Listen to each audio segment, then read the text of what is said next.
भारतीयानो, भारत माताची 50 वर्ष फक्त सेवा करा. शिक्षण कसं असावे त्यानं पुस्तक असे जवळपास 1400 लोकांनी कितीतरी तास बसून ही शिक्षा नीती घडवली. शिक्षण घेणं आपला हक्क आहे म्हणून ती उत्तरं देता आली पाहिजे.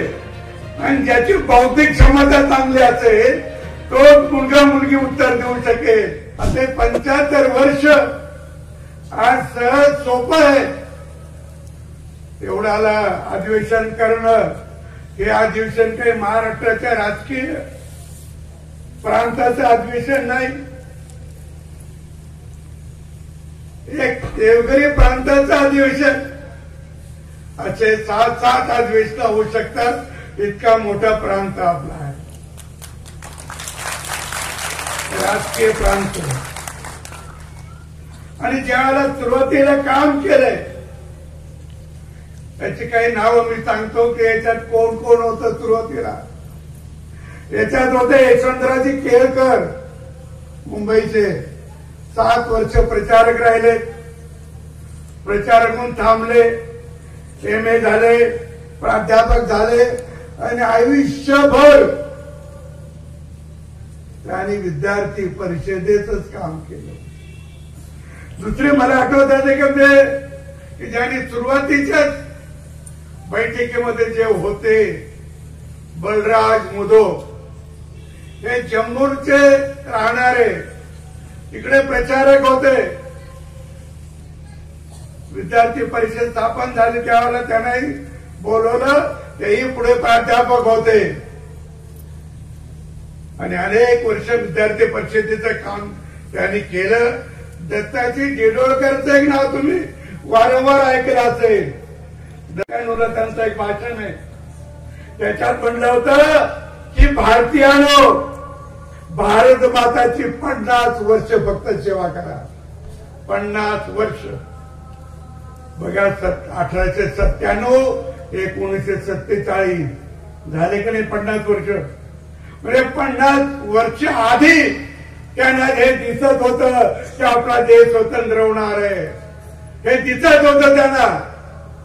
आणि असे जे विचाराने खूप मोठे संत आपल्याकडे होऊन गेले, खूप मोठे विचारक होऊन गेले.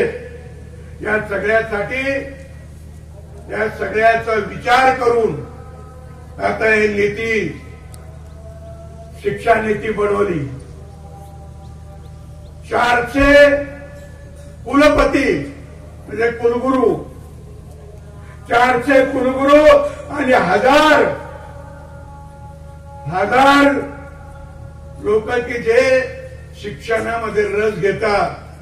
शिक्षण कसं असावे त्यानं पुस्तक असे जवळपास 1400 लोकांनी कितीतरी तास बसून ही शिक्षा नीती घडवली. ही शिक्षा नीती कशासाठी घडवली आणि आतापर्यंत कोणती शिक्षा आपली होती? आपल्याकडे आहे, भरपूर होतं, पण ते आपल्या जवळ राहिलं नाही. म्हणून तुकाराम महाराज म्हणत होते, तुझं आहे तुझं पासी, परी तू ते विसरलासी. विसरलो आपण, वेद विसरलो, रामायण महाभारत विसरलोय. भास्कराचार्याने लिहिलेलं ते लीलावती नावाचा ग्रंथ विसरलो.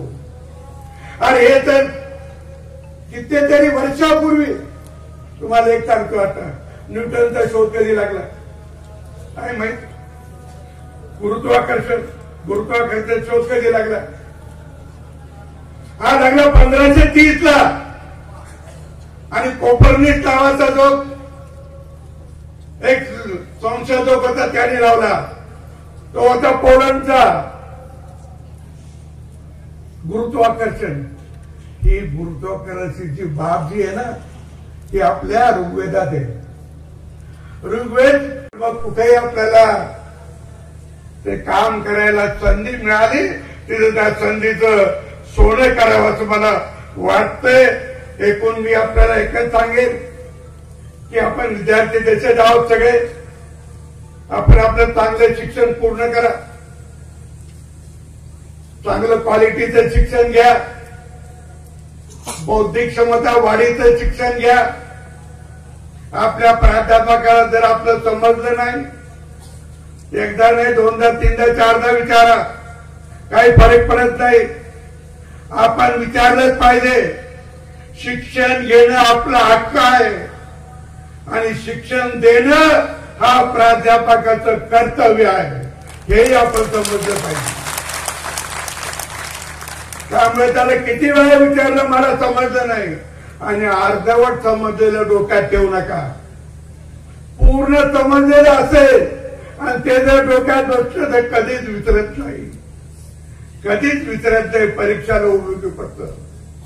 आणि म्हणून असं चांगलं क्वालिटीचं बौद्धिक क्षमतेचं शिक्षण हे सगळ्याला मिळालं पाहिजे, घेतलं पाहिजे. केवळ सर्टिफिकेटचा उपयोग नाही. आता सर्टिफिकेटचा काही उपयोग नाही. एक काळ होता, एक काळ सर्टिफिकेट होतं असलं नोकरी लागत होती, नोकरी लागत होती. आता नुसतं सर्टिफिकेटवर नाही. आता तुमचं सर्टिफिकेट जरी असलं, तुम्ही एखाद्या कंपनीत गेलात, एखाद्या उद्योगधंद्यात गेलात, तिथे तुम्हाला 4 प्रश्न विचारले तर त्याचे उत्तर देता आले पाहिजे. आणि उत्तर देता नाही आले तर आपल्याला एक काम करता येणार नाही, असं समजून तो इंटरव्ह्यू घेणारा माणूस तुम्हाला म्हणतो की जा, पुन्हा आता येऊ नका. का? म्हणून ती उत्तरं देता आली पाहिजे.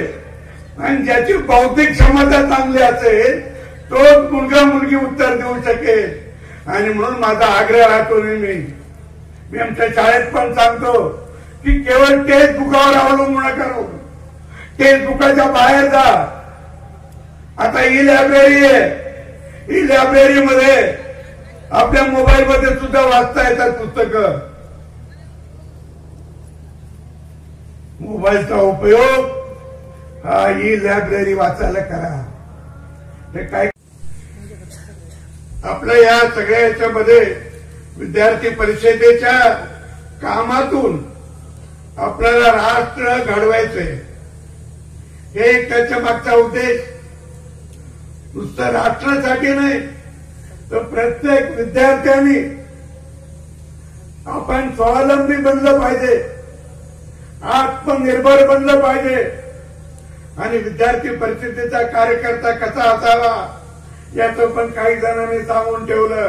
त्यावेळेला विद्यार्थी परिषदेचा जो काही कार्यकर्ता आहे तो आपण बौद्धिक क्षमता असलेला असला पाहिजे. त्याची बौद्धिक क्षमता चांगली असली पाहिजे, त्याची शारीरिक क्षमता चांगली असली पाहिजे, आणि त्याची नम्रता त्याच्या अंगी असली पाहिजे. त्यांचा सेवाभाव त्याच्या जवळ असला पाहिजे. सेवाभाव त्याचा